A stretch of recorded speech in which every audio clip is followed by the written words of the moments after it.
October 1901, Greek waters, 30 feet down. Elias Tadiatis can't breathe right. The diving helmet feels too tight, water pressure crushing his chest. He's supposed to be collecting sponges, easy money, but the sea floor looks wrong. White shapes in the mud, human shapes. His heart hammers, bodies decomposing, bodies scattered across the bottom like a battlefield. He grabs what looks like a severed arm, cold, heavy, too heavy. Marble! It is marble! Tadiatis shoots to the surface, rips off his helmet and screams at his captain. Bodies, rotting bodies down there. But Captain Kondos dives down himself and what he sees makes no sense. Not bodies, statues, Roman statues from a shipwreck that should not exist. And hidden in the underwater graveyard was something impossible. Something that would destroy everything we thought we knew about the past.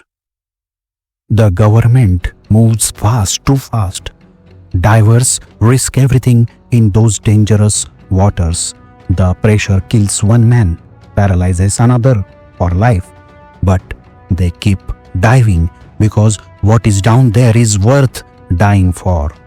Marble statues worth millions, bronze sculptures that belong in museum, art treasuries that make international headlines. But there is something else, a chunk of corroded bronze that looks like nothing. Just ugly green lump covered in barnacles. Nobody talks about it. The newspapers ignore it completely. For 50 years, it sits in box, forgotten, labeled miscellaneous bronze fragments until 1951, when Yale historian Derek Price picks it up and sees something that makes his hands shake.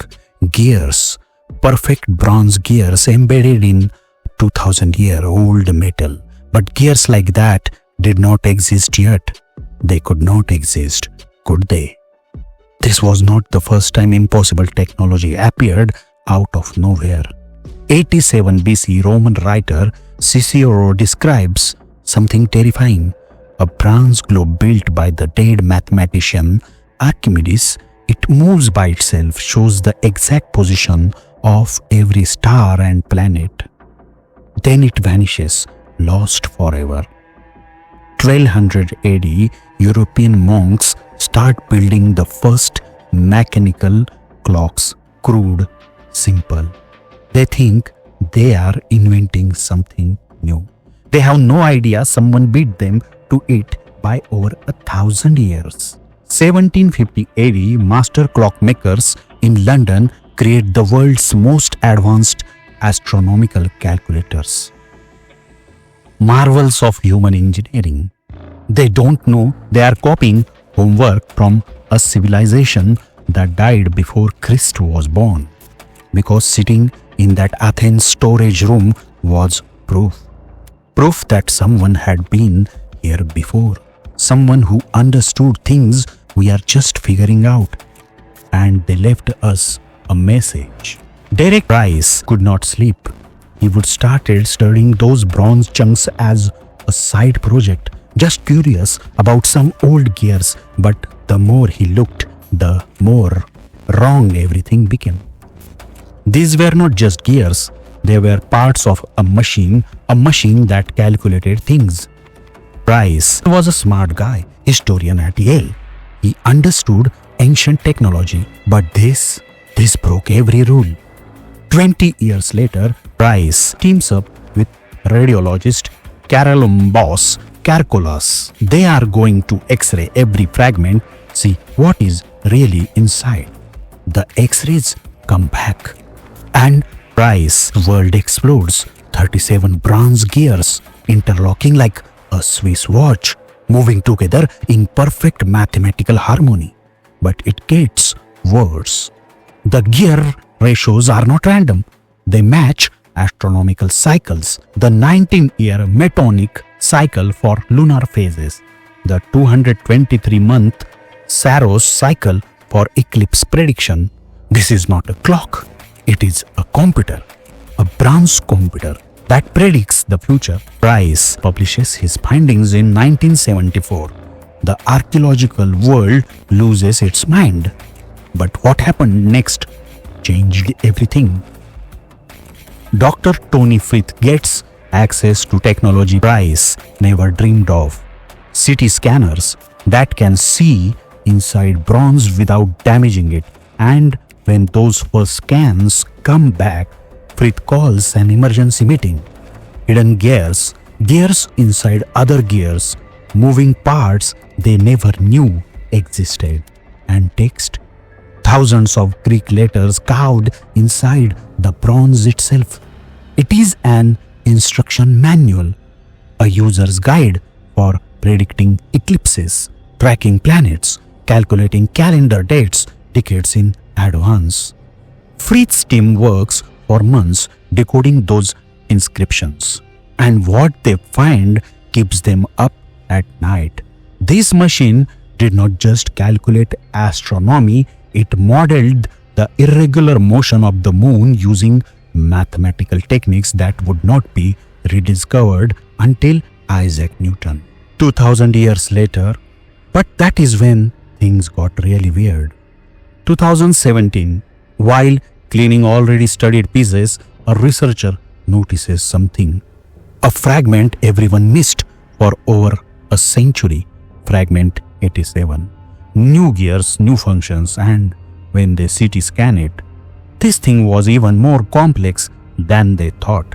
It was not just predicting when eclipse would happen, it was calculating exactly where on Earth you would see them. Someone 2000 years ago built a GPS system out of bronze. The experts have their story and it is reasonable. Dr. Frith says it's simple. This represents the peak of ancient Greek engineering. They were brilliant mathematicians who understood astronomy and mechanics. Makes sense, right? The Greeks gave us geometry. They calculated the size of Earth. They built a Parthenon. So why not a bronze computer? The timing works. 50 BC was prime time for Greek science. The inscriptions are definitely Greek. The astronomical knowledge matches what guys like Hipparchus figured out. Open and shut case, except. Let me show you what is actually bothering people about this official story. Facts we can verify. 82 bronze pieces with over 30 precision cut gears. 2000 plus Greek letters carved inside. Astronomical calculations that work perfectly. Definitely made around 50 BC. But here is what keeps me up at night. Look at these gear teeth, each one cut to precise specification. We are talking tolerances that would make modern machinists proud. How do you cut gears this perfect with ancient tools?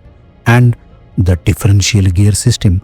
This is the same technology that makes your car's transmission work. It was not supposed to exist until the 1700s. But here is the real problem. Where are all the other ones? You don't just build the most complex device in human history as your first attempt. You practice, you make simpler versions, you work up to it. But there is nothing. No prototypes, no practice runs, no simpler mechanical calculators. The Antikythera Mechanism appears in history like someone just dropped it there. And then complete silence for 1400 years. Nobody builds anything even close. Does that sound like normal technological development to you? There are alternative theories for this. Theory 1. Secret ancient civilization. Maybe the Greeks were not working alone. Maybe there was a hidden society of engineers, master craftsmen who kept their secrets locked away. Cicero mentions similar devices. Ancient texts describe impossible bronze automatons. Secret societies leave traces. This left nothing. Theory 2. Roman military black project. What if this was ancient classified technology, a Roman military computer for naval navigation and battle timing? Evidences suggest found on a Roman ship, military applications are obvious. Problem: why make only one? Why not mass produce it? Theory number 3. Lost civilization survivors. Atlantis, Lemuria, whatever you want to call it, survivors of an advanced civilization hiding among the Greeks. Evidence suggests the technological leap is impossible without outside knowledge. Problem: why reveal themselves? Why risk exposure? Theory number 4. Time displacement. Someone from our time got sent back, had to survive using ancient materials but could not help showing off their knowledge. Evidence: the device uses concept from modern engineering. Again, problem comes. Why build something so obviously advanced? None of these theories are perfect, but neither is the official story. And that is what makes this so terrifying. The old Greeks had stories, dark stories, about gifts that came with a price. Prometheus stole fire from the gods, got tortured for eternity. Pandora got a box she was not supposed to open, unleashed hell on earth. The Greeks understood something we have forgotten. Some knowledge is dangerous. Some gifts are not gifts at all. And sometimes the god take their toys back. Maybe that is what happened here. Maybe someone gave the Greeks a glimpse of the future and then made them forget. Dr. Tony Frith has been studying this thing for decades. When people asked him, his answer was, every time we think we understand the Antikythera mechanism completely, it reveals another layer of complexity we never saw before. Master clockmaker John Harrison III tried to rebuild one using ancient techniques. He failed. Even with the modern precision tools, some of these gears cuts are nearly impossible to replicate. How they did it with Bronze Age technology, I honestly don't know. But it is the locals who tell the strangest stories. Old fisherman pulls his nets and points to the wreck site. My grandfather told me the old ones had magic, real magic, not tricks, knowledge that could move the stars. He said they took it with them when they died, all of it, except what the sea kept.